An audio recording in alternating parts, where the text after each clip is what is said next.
All right, meal number one of the day, Nutrition Solutions pancakes, which is my same meal I have every single morning. Water. Make sure I take my multivitamin every morning. And I'm adding almond butter to the pancakes, which I've been doing for a couple weeks now.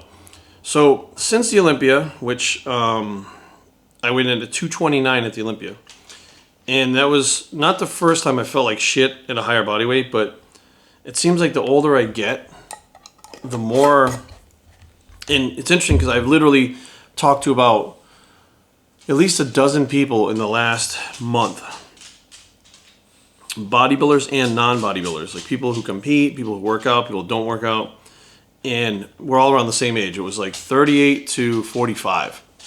And everyone says the same thing. When they hit about 38, 39, things start changing. And they can't use the weights that they used to use in the gym. Like they can't eat the amount of food that they used to eat. And they can't use the same weights. Now for the Olympia, my food went back up. I was always constantly getting heartburn, burping up the food. I had like acid reflux and indigestion. Stuff that I normally didn't have when I was younger. And immediately when my weight started to go up, I started to feel like shit. Like I'm out of breath all the time. I almost have like panic attacks being bigger. And some people pointed out like, well, Jerry, it's because you put the weight on too fast. Like, listen, I was 20 years old and I gained over 60 pounds. I think it was like 61 or 62 pounds in 10 weeks. I didn't have any of the problems that I have now. It absolutely has to do with age. And we were talking about like there's certain things that hurt, like certain exercises will hurt now, and I really noticed. I was like, you know what, like this is what's happening. Like in fighting that aging process, I tore my pec. So I'm sitting there going, you know what, you really got to revamp some things as far as how to train. Like I've trained with Jay Cutler now that he's retired, and that really was eye opening too to see the way the intensity that Jay trains and the volume that he trains at, and a few other friends that are a little bit older, and it really makes me stop and think like the failure training with the heavier weights, like my body can't handle it anymore. It just can't. Like it's telling me like when I'm doing like pull downs with the whole stack, I can feel like a spot in my lat that's very tight. It's like a very, very tight strand like on the side of my lat over here. And I can feel it. I can feel it like getting tighter as I'm training, and not tighter in a good way, tighter in a bad way. And that's the same side I tore my pec on. So like the shoulder has some instability. The lat itself is somehow trying to compensate for the stability in the shoulder. And I'm like, you just shouldn't be doing, like I can move the weight. The weight still moves. It's not hard to move a full stack, but at the same time, I'm feeling these like little injuries pop up, and I'm like, fuck, like this is, I know what's going to happen. This is going to lead to an injury. Like Sean Ray, I talked to like a couple weeks ago, talking about the Ronnie Coleman thing. And plain and simply is like, if you did something that's going to injure you, why the fuck would you go back and do it again? Now, the lat pull down didn't injure me, but training a certain way, like the bench press didn't injure me. Training a certain way, bench pressing injured me. The weight on the stack is not going to injure me. It's training a certain way that my body can't handle anymore. So I need to revamp it. And I've been looking at a couple different styles, tinkering with a few things, and I'm getting ready to kind of launch into a new kind of training style for myself to see how I respond, because I've never done it before, so I don't really know. I haven't done it for any amount of time, but like a much slower squeezing, controlled type workout. And I'm not looking forward to it. It really is kind of an eye-opening bullshit experience. Like you hate it when you realize you have to adapt because your body can't handle the stress on it anymore.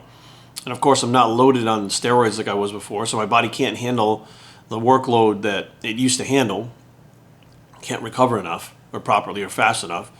So you really got to kind of step back and revamp it. And it's hard. It's hard mentally when 20-something years you were trying to push your body to the next limit, trying to get bigger, stronger, and then it's okay, it's over. And mentally, I'm cool with not being big anymore. Like I'm satisfied. I'm okay with walking around at 200 pounds, even at like 195 pounds, as long as I'm lean. Like I never really get fat. Like this is probably the smoothest that I've been, the fattest I've been in quite a while. So I've scaled back my workout since the Olympia. So I'm trying to get everything to make sure it's healed. And of course, I scaled back the food because I'm not stuffing myself full of food anymore.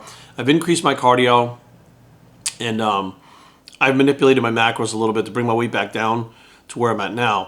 But I would still like to get down to probably about 195, and see if the new training will actually fill out my physique a little more rather than having to push those heavy weights. But here's something that bothers me. So when I had blood work done, when I was off everything, like last year for Titan Medical before I went to the Olympia, I was doing these workouts with these crazy drop sets and stuff I hadn't done in quite a while. And I was doing like, 5 drops for one set and doing 5 sets of that. And the reps were anywhere from 12 to like 50 per set. And I was like, I was getting a good pump and I felt okay. I was like, this is not bad. This is a cool way to train. And when I went to get my blood work done, my kidney readings were so off because my body was breaking down muscle tissue at the rate that it couldn't repair itself again. And it was showing up in my urine like I was breaking down too much protein. I was almost like putting myself in a state of rhabdomyolysis. How the fuck do you say rhabdo anyways? By training too hard and not being able to recover. So once I realized, like, all these people talk about, like, train harder. There's no such thing as overtraining. Like, your blood work could show that you're almost putting yourself in rhabdo if you train hard enough. And your diet isn't on point.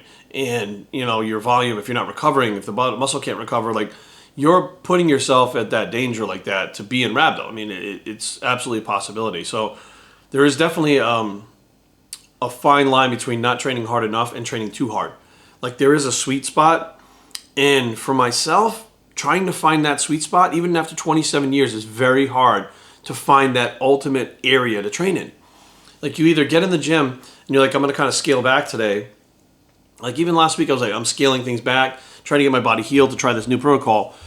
And you find yourself in the middle of a workout with your music on, not really paying attention, pushing yourself more and more, like ramping up the intensity during the workout. And I'm like, shit, like, I'm not supposed to be doing this. But you don't even realize you go on automatic pilot when you get in the gym. It's just what you know to do. It's what you've done for so long that it's what you continue to do. So there is actually kind of like a struggle, I guess, I've been going through trying to find my new way where I'd still be able to train hard, keep my physique, stay healthy, stay mobile. That's a whole other thing. Like, my knee is bothering me, my hip is bothering me. I compensate on my hip because of my knee. I have tissue damage in my knee from kneeing someone in the head. It's a long story. You guys have seen the story time on here. And when that hurts and flares up, I compensate, so it hurts my hip. So I'm sitting there going, shit, like, you've got some things that, really kind of tell you that you're not 18 anymore and you're not totally healthy anymore. Like, your body's not able to do the things it used to. But mentally, guys, anybody who's like over 35, mentally you don't feel any different. Mentally, like, age is just a number. You don't give a fuck about age. Like, the gray in my beard and stuff means nothing because I don't fucking care because I'm indestructible. Like, it's still in your head. I had this talk with Frank McGrath at the Olympia, and we were talking about as you get up towards 40, how you try to, like, see if you still have what you used to have. Like, try to push it, even further. And make sure you still got it. And Frank was like, when do you think that ends? I said, I don't think it ends. I think it fucking goes on until, you die. I remember seeing my dad when he had major back injuries, major rotator cuff surgeries. He would still try to do things that he shouldn't do because he had these problems. And he still went and did them. Like, he was still trying to do them. Like, he's still trying to lift things he shouldn't lift. Still trying to move fucking pieces of furniture and shit that he shouldn't. Like, I don't think it ever ends. I think that you always want to think in your head that you're not slowing down. And by no means am I slowing down in life. Slowing down in bodybuilding, which is really weird because life is picking up. Life speeds up as you get older. Like, you know so much more, that you enjoy so much more things, and you're so much more apt to try new things, go new places, because you realize, like, I'm a little bit older, time's running out, I wanted to do this, I want to see that before I die. Like, not that anybody's dying soon, but you could. So, like, your priorities change, but you still, like, working out in the gym is so enjoyable to me. I love it so much, and it either a bad workout can ruin the day and a good workout can completely set my day off on a good path. Like, that's always been like that for me. So when you're sitting in there and you're trying to figure out what the new path is, it's kind of a struggle. And I don't know how many guys have gone through this. I know Skip LaCour is actually doing some stuff for, like, men over 40 or older men, I think he calls it, or whatever it is. But, like, even he's kind of wrapped his head around the fact that, like, when you hit a certain age, you can't do certain things. And Skip still looks great. It doesn't look like he did when he was competing, but still looks phenomenal. People like Michael Hearn still looks phenomenal. Jay Cutler, I think he's 45 now, still looks phenomenal, but you have to adapt. Well, actually, Michael Harden doesn't have to adapt. He's the only one of us that fucking keeps pounding away and fucking still recovers. But the rest of us, Jay's had the bicep tear, and Dorian had tears, and pretty much everybody's gotten injured because as you get older, you can't push your body, you just can't. And it's hard to accept, and you don't want to accept, and you're in denial a little bit, and you're fucking rationalizing, and you're a little delusional, and all these things are going on. But really, what it boils down to is your body's going to let you know it's over, it's done. And that is a hard pill to swallow. Like all you young guys right now, loaded on gear, all the FPV pros loaded up with shit, think they're indestructible, think that's not going to happen to them, think it's not going to change, they're going to be able to maintain their physique till they're fucking, older and stuff like that. And the fact is, when you stop taking the drugs, you stop pushing into the gym, you can't maintain it. You create like a new you. And the new you is kind of not what you really wanted, right? What you really want is what you've been doing for 20 years.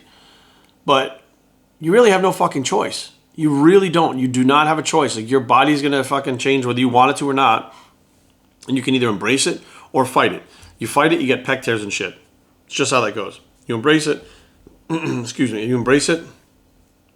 Then you have a more positive outlook on what you're doing and things you're accomplishing. And it sucks that it has to happen, but it is what it is. So we're gonna go in today and try to come up with this new protocol. Well, I'm gonna start kind of tinkering with it now, so that in a couple of weeks I'll be able to go full force in this and see how my body responds. But guys, be aware. There is no best routine. There's no best diet. There's no best drug protocol, best cardio. Your body adapts.